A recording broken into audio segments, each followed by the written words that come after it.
I'm Ace Nimoro on drums. Ian Magsano on bass. Bong Manansala on mic and rhythm guitar.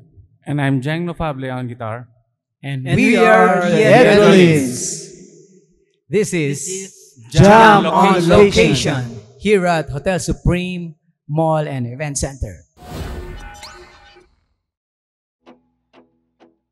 Okay. 16 years? Hindi. The Edrolins was formed on March 29, di ba? 2009. So, parang 15 years pa lang. 15 years. Genres? Basically, yung genre kasi ng Edrolins is alternative pop rock. So, nag-iiba lang yung genre namin na pag nagkakaroon kami ng mga events like weddings, corporate, ganyan. So, doon lang nababago yung genre ng Edrolins. Kasi sumusunod kami sa sa mga request ng mga clients. So, talagang alternative pop. Yan. Reggae, ska, ano pa ba? Ano pa ba yung genre natin? New wave. Britpop. Britpop.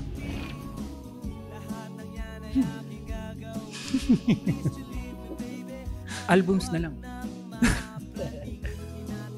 Count. Kung ito total talaga natin nasa 50 plus, hindi ko maano 50 songs. 4 albums and A few singles.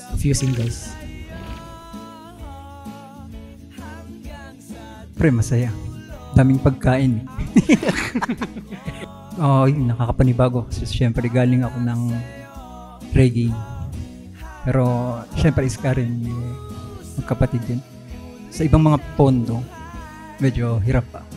Pero nakakabol pa rin. Same naman kay Ian. Kasi galing rin ako naman sa mga rock bands dati. So, pagdating sa mga kanta ng Edrolins, saka mga covers nila, as in parang na-adapt ko rin naman kasi yung mga, especially mga Beatles, mga classic rocks. Kaya medyo easy lang sa akin. Yun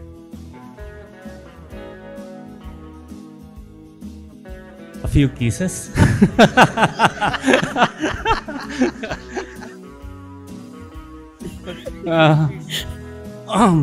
Privately na lang. Mahihayin. Siguro yung sekreto namin doon ni Jeng is walang mapipikon kung ano man yung dinadaanan namin problema sa mga struggles na nadadaanan namin. Chill lang. Ganun lang style namin ni Jeng Hindi namin masyadong sinuseryoso yung mga problema nadadaanan ng banda.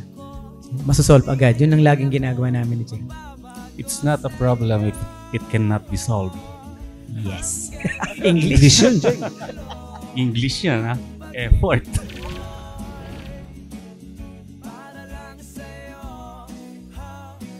I've been to Sons of Merlin, and then Rough and Ready. I've been also to a reggae band, the Continuum Band. So reggae naman yun. Then the Swingers, and then this one, the Edrolins. 7 bands. I started from the Pure Artificial, and we formed the Space Flower during 1995 na yun. Tapos na-disband. Nagkaroon ako ng project band na North Wind. Tapos Scalera. Sumunod yung Space Flower Show. And then Dear Jane. At ngayon yung Edrolins. 7 bands. Started around 2001 with Bong, the Space Flower. Space Flower. Then around 2004 or 5? 2002.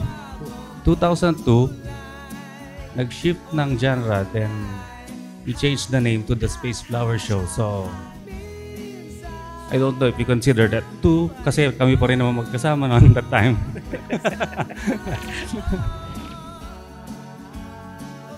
sa akin lang sa opinion ko lang, siguro mag-uumpisa yung discipline kung may kung may goal talaga eh.